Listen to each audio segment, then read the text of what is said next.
mureke rero mbatere cyane irebe muri miruwari mbone n'imanga yanjye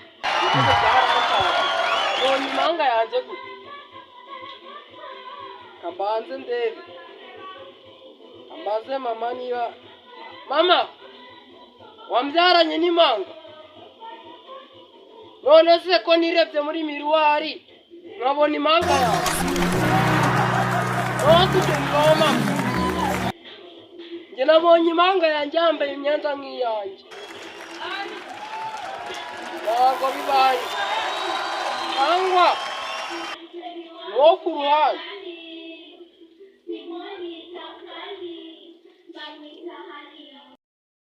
none mureke mbatere indi story reba Chita uriya mubona uriya Chita nene reba ibaze Chita ni umusitari ureba ukuntu asa urebe nanjye tugiye mu mwijima Chita ntabwo wamubona kandi ngo ni umusitari n'iki ni inyenyeri ntabwo wamubona njye wambona ariko we kubera ari igikara ntabwo wamubona reba ukuntu asa Chita ibaze nawe reka mbatere indi story njye mfite story zirenga nka magana reka banze kandi ndabona amamagaye sheri wanjye alo ego bwana kwe zirahawa se za pusi zanjye nyine ntabwo zirabyara ngo nze nikuriramo ikibwana cyo kwirira hanze twari tugeze kuri story ya sheri wanjye kera nyifite sheri mperutse guhamagara sheri mba ndamusure ubwo ibyo bintu bibaho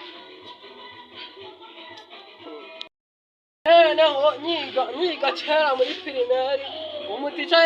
yagize gutya arabaza ati nasohoye uvuye he ndambwira ati muri we aba aransoye ngahibaza ubwo njyewe nazize iki urumva njye narazize iki kuko musubije ko mvuye muri we yumvaga musubije nabi koko nkubwire ngiye kubavugira amakuru njyewe hano bwanjye njyewe ngiye kubavugira amakuru uko papa leta yavuga simumuzi ukuntu ayavuga nanjye ngiye kubatera amakuru nkayo twagiye hano mu karere ka Nyarugenge twasanze umugabo yakabatanya n'umugore ngo bari gupfa ibazo barapfa ubugari ariko abantu bapfa ubugari ni bazima reba nka Mitsutsu ejo bundi apfuye ubugari na Soneke bari inyuma ya kamera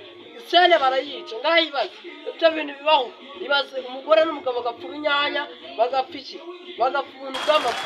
ibaze nawe uriko atamuhaye ijana